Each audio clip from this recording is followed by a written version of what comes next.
വിഴിഞ്ഞം അന്താരാഷ്ട്ര തുറമുഖം ഇന്നു മുതൽ വാണിജ്യാടിസ്ഥാനത്തിൽ പ്രവർത്തിക്കും. നമസ്കാരം, കൊട്ടാരക്കര മീഡിയയിലേക്ക് സ്വാഗതം.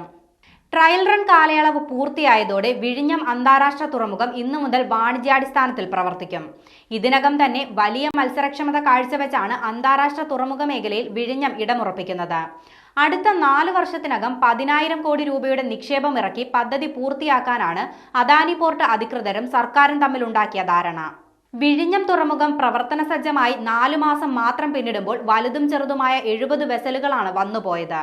1,47,000 കണ്ടെയ്നറുകൾ കൈകാര്യം ചെയ്യുകയും ചെയ്തു.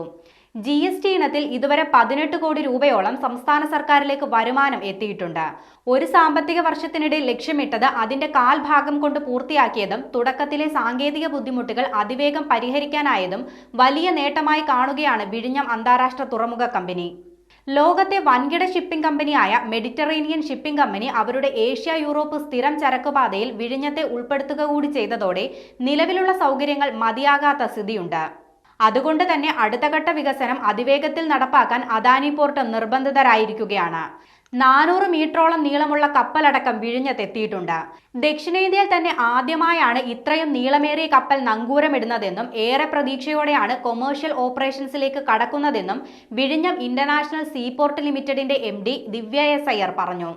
തുറമുഖത്തിന്റെ 1ാം ഘട്ടം ഔദ്യോഗികമായി പ്രാവർത്തികമായെങ്കിലും പ്രധാനമന്ത്രിയുടെ തീയതിയടക്കമുള്ള സാധ്യതകൾ അന്വേഷിക്കുന്നതിനാൽ ഉദ്ഘാടന ആഘോഷത്തിന് ഇനിയും ചുരുങ്ങിയത് 2 മാസമെങ്കിലും കാത്തിരിക്കേണ്ടി വരും.